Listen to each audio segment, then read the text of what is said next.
கர்த்தராகிய இயேசு கிறிஸ்துவின் நாமத்திற்கு மகிமை உண்டாவதாக. கர்த்தருக்குள் பிரியமானவர்களே, இந்த நாளுக்கான சிந்தனை பகுதியை நாம் கொஞ்ச நேரம் எடுத்து சிந்திச்சு பார்க்கலாம்.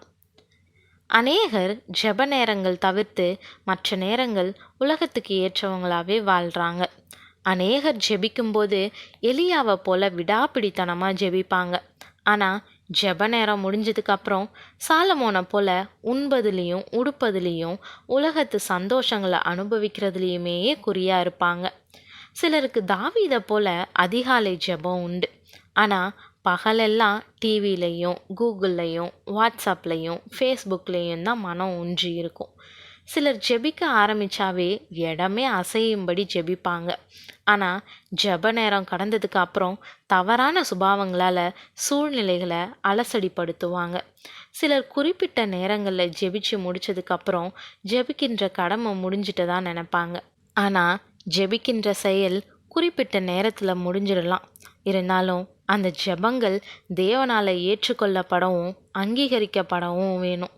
அப்படின்னா ஜெபிக்கிறதுக்கு முன்னாடியும் ஜெபிக்கிறதுக்கு அப்புறமும் நம்மளுடைய செயல்பாடு எப்படி இருக்குதுன்னு தேவன் கவனிப்பார். ஜெபத்தினுடைய வெற்றின்றது விசுவாசத்தோடு ஜெபிக்கிறதாலேயோ இல்லை போராடி ஜெபிக்கிறதாலேயோ வந்துடாது. தேவனை நோக்கி மன்றாடி ஜெபிச்ச நாம் தொடர்ந்து தேவனுக்கு ஏற்றவங்களாக விளங்கணும். ஜெபிச்ச ஜெபம் கேட்கப்பட்டு பலன் தரணும்னா நம்மளுடைய வாழ்க்கை தேவனால் தொடர்ந்து கவனிக்கப்படும் போது அது தேவன் விரும்பத்தக்கதாக இருக்கணும். இதுக்கு அவருடனான உறவு ரொம்ப அவசியம். இதை இன்னும் ஆழமாக நேரம் எடுத்து சிந்திப்போம். ஒரு கிறிஸ்தவ தம்பதியினருக்கு அநேக வருஷம் கழித்து ஒரு மகள் பிறந்தா. பக்தியிலையும் அன்புலையும் அரவணைப்பிலையும் வளர்க்கப்பட்டா. அவளுடைய 5வது பிறந்த நாளுக்கு அவளுடைய அப்பா ஒரு அழகிய பொம்மை ஒன்று வாங்கி கொடுத்தாரு. பார்க்குறதுக்கு அசல் குழந்தைய போலவே காணப்பட்ட அந்த பொம்மை தான் படுக்கும்போது அவளுக்கு தோணை. ஒரு நாள் இரவு படுக்கும்போது பொம்மையை தேடினா, காணலை. அப்போ தான் மதியானம் மாடி அறையில் விளையாடிட்டு அதை அங்கேயே விட்டு வந்தது அவளுக்கு நினைவுக்கு வந்துச்சு. உடனே அம்மா கிட்ட போய், அம்மா மாடியில் என் பொம்மை இருக்குது, அதை எடுத்து தாங்களேன் அப்படின்னு சொல்லி அழுதா. சமையல் அறையில் வேலையாக இருந்த அம்மா, எனக்கு வேலையாக இருக்குமா, நீ ஏசப்பாவை துணைக்கு கூப்பிட்டுக்கோன்னு சொல்லி சொன்னாங்க. உடனே அவள் மாடி படிக்கட்டுக்கு முன்னாடி நின்று கண்களை மூடி, ஏசப்பா எனக்கு மாடிக்கு போக பயமாக இருக்குது, நீங்கள் என் கூட வாங்கன்னு சொல்லி ஜெபிச்சுட்டு மடமடன்னு மேலே ஏறி போய் பொம்மையை எடுத்துகிட்டு இறங்கினான். கடைசி படிக்கட்டுக்கு வந்ததும் மறுபடியும் கண்களை மூடி, ஏசப்பா என் கூட வந்ததுக்கு ரொம்ப நன்றி, இப்போ நீங்கள் போகலாம் அப்படின்னு ஜெபிச்சுட்டு வேகமாக வந்து பொம்மையோட படுத்துக்கிட்டா. இதை கவனித்த தாய், என் மகளுக்கு நான் வேத சத்தியத்தை சரியாக கற்றுக் கொடுக்கலையேன்னு மனசு வருந்தி போனாங்க. பிரியமானவர்களே, இன்றைக்கி அநேக கிறிஸ்தவர்கள் இந்த சின்ன பிள்ளைய போலவே காணப்படுறோம். நம்மளுடைய தேவையில், ஆபத்தில், குறைவில், வியாதியில், நெருக்கடியில், கடனில், கண்ணீரில் அவரை தேடுறோம், உதவி செய்யுமாறு அழைக்கிறோம். ஆனால் அதிலிருந்து விடுவிக்கப்பட்டதுமே நன்றி சொல்லிட்டு அவரை மறந்து போயிடுறோம். இனி நீங்கள் தேவையில்லை, நானே எல்லாத்தையும் பார்த்துக்கிறேன்னு சொல்கிறது மாதிரி.